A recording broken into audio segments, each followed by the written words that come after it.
Greetings, ladies and gents, and welcome to this daily science fiction extravaganza, commonly known as Tales from Outer Space. Taken from the subreddit HFY. All the relevant links will be down below.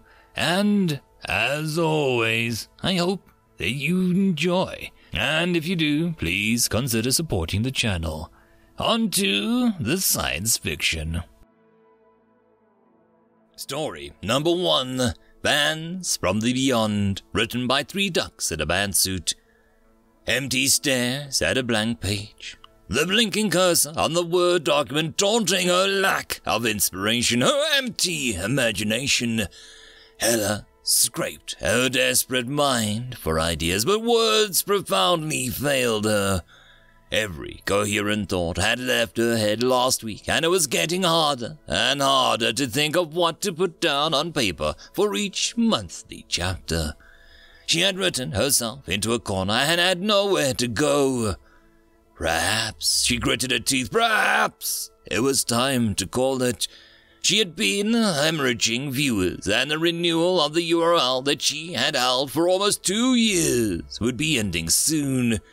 Logging into her site, she began a new post and started to write. Hey everyone, been a while, I know, and I wish I could come back to you with some good news, but unfortunately, it's not. IRL stuff has reared its ugly head again, and I am now no longer able to continue the Iron Crusade. I know whoever's left might be disappointed at this, but I don't have a capacity to focus on my writing right now. Maybe someone out there can continue this as a fan series and keep the torch burning. Maybe. I'll see you sometime in the future for a new series when reality stops kicking my ass. Either way, I expect that this will be my last post in a while. It's been an amazing ride. Thank you all so very much. Bunny Killer. Ella went over the paragraph multiple times with a practiced eye of self-editor, locking down any spelling mistakes or syntax errors. Seeing none, she tagged it appropriately, logged off, and went to bed. Curling up in a sheet, the ghosts of a smile drifted across her features. It was liberating, finally not having the stress over what to write next. She would see the response to her post in the morning. For now, well, that was it. In a room that was too brightly lit for any human eyes to find comfortable, a vaguely gelatinous bulk shifted in its chair. The walls of the room, seeming far too enclosed for a creature of its size, were adorned with human-made art, mainly digital pieces picked up from DeviantArt, with a single print of some classical painter whose name its owner couldn't remember, splashed over the back wall for variety's sake. Body segments that resembled green octopus tentacles threaded through the hollow spider legs took hold of the control manipulators for the occupant's computer, and the device hummed to life. First thing was first. The creature logged into several proxy devices, rerouting down multiple pathways to remain untraceable, then into a pirate server dedicated to observing the human internet.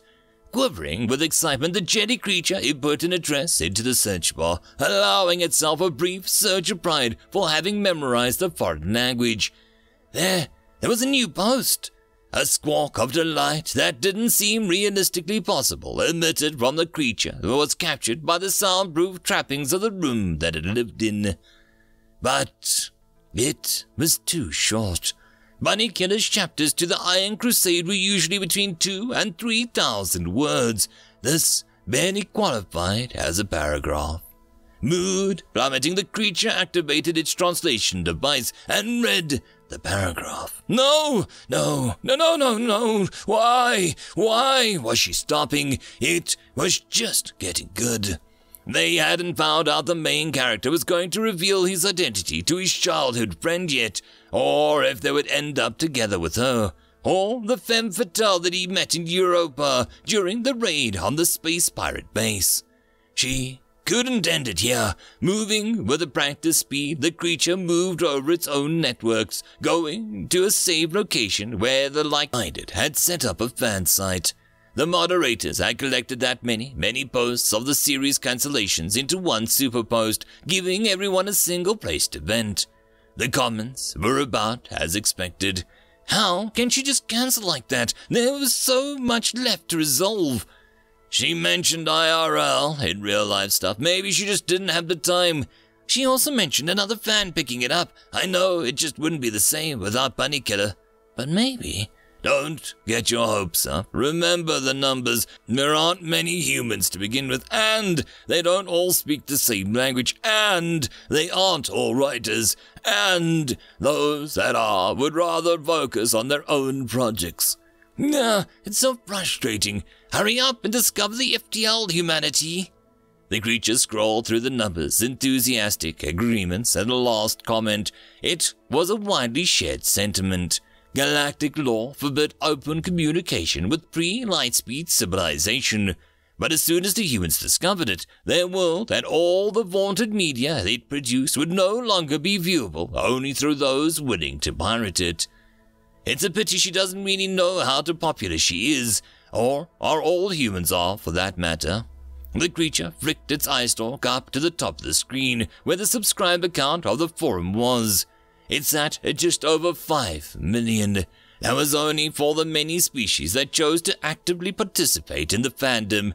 The actual number of beings amongst the trillions of life forms out there actively reading the Iron Crusade was likely twice that. Yeah, she can only see the other humans who read her stuff. How many are there anyway? How many readers does she think she has? At its peak, 61. Now, 49 subscribers. Like, 49,000? No, 49. There are only 7 billion humans in existence, remember? And most of them stick to more popular stuff. It was a crying shame. Of course, most aliens gravitated towards the more popular human media too. But there were enough clamoring for more media that even the most obscure public art from the human had piles upon piles of consumers. Could we tell her if she knew how popular she was? Surely she would continue, right? I mean, a big reason she stopped was because she thought no one was reading. You're talking about breaking into galactic lore. This isn't like a little signal hijack to read some human literature. This would be a contact breach. The spooks would be up your mandibles before you could even blink. Given the temptation, the creature typed again, feeling flush of excitement as the illicit nature of its activities. Yeah, but how about if we do anyway? Ella was in her second coffee the morning before she finally checked her status on the post that she had made the night before. She was surprised when the website took several minutes to load, every element of the homepage popping in one by one at a snail's pace. Then the CSS failed to load up and she had to refresh. All in all, it took her over twice as long as normal to finally get in and post in its comments. Sitting through agonizingly slow loading screens, was her connection glitchy? She checked her Wi-Fi. Full bars. Experimentally, she went to Facebook and scrolled through. Smooth as butter. It wasn't the internet, but just the website in particular. Was she getting a DDoS attack? She banished the thought almost as soon as it came with a shake of her head, sending her ponytail bouncing. Don't be paranoid. The internet is a fickle beast. Sometimes it's just like that. She scrolled down past a paragraph that she had written in the comments section.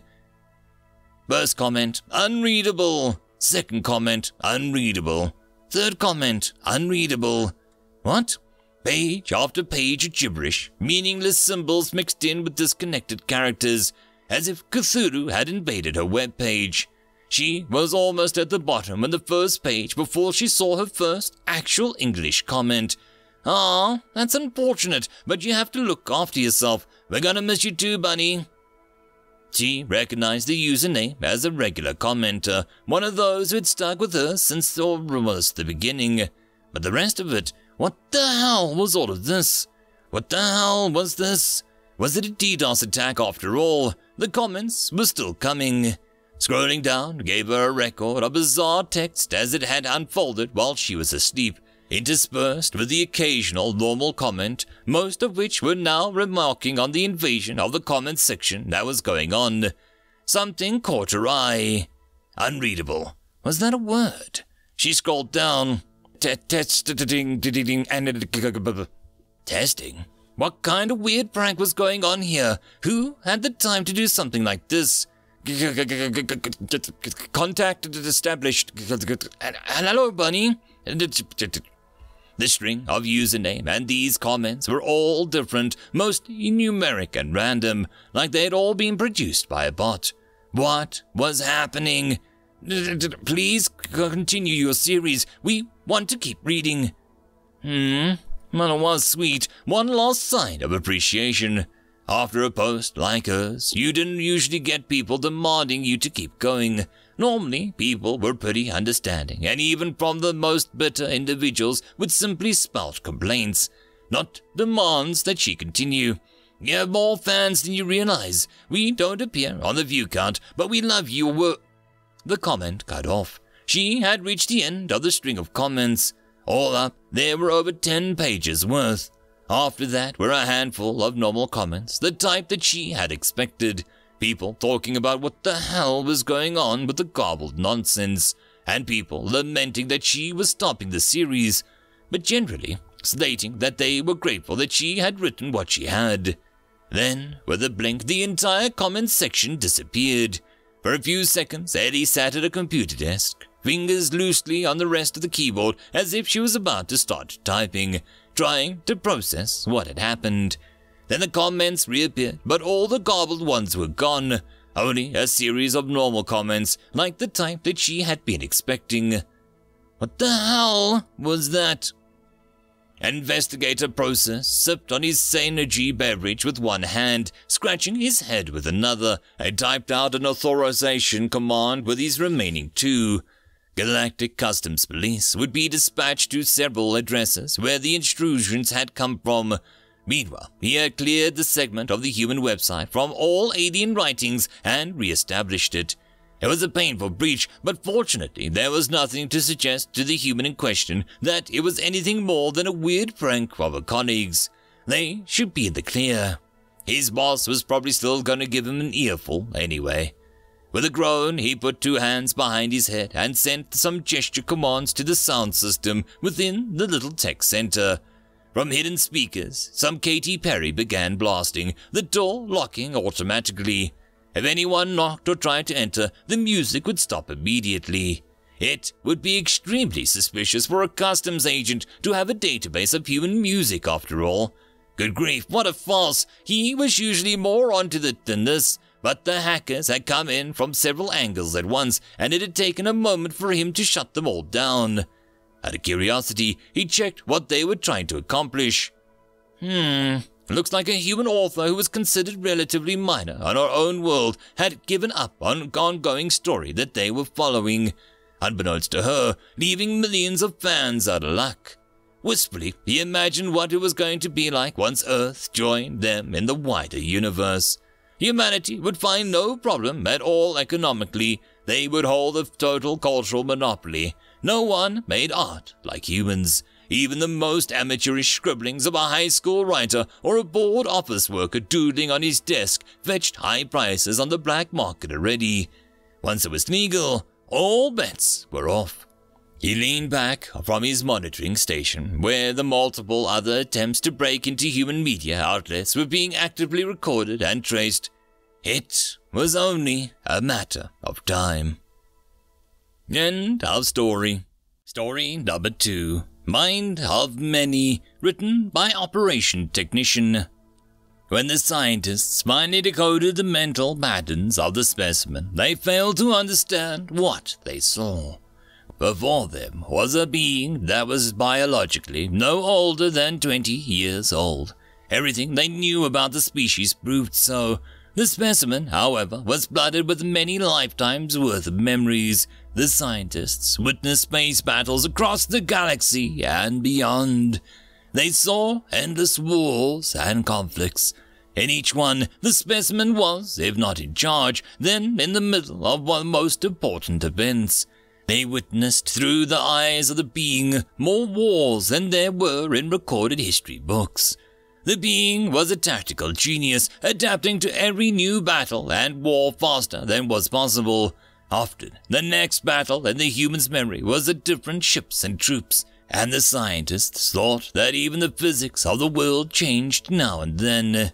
Sometimes the events of the being participating in overlapped time-wise, but occurred as if the other did not and would not happen. Over and over again the being climbed the military ranks. Over and over the being won wars, almost never fading. On many occasions the being became several people, all in one event. Other times the being switched minds, moving to a different body, becoming a different soul. And death. They saw the specimen die, over and over, of age or battle, snapping into the next war and battle as if nothing had happened. The young specimen had the tactical skill, experience, and wisdom of several generations of admirals, generals, and leaders, in a universe where not only history, but even the rules of physics were different. Little did the alien scientists know that James was a fan of military science fiction. End of story. And that, my friends, concludes this dose of science fiction fun. I hope that you enjoyed. And if you did, please don't forget to support the author from the link down below. But if you want to support this channel, there are links as well down below for you to help with. But the easiest way would be to share this video. And if you are so inclined, subscribe as well. I will see you all in the next episode, and I hope that you all have a fantastic time until then. Cheers.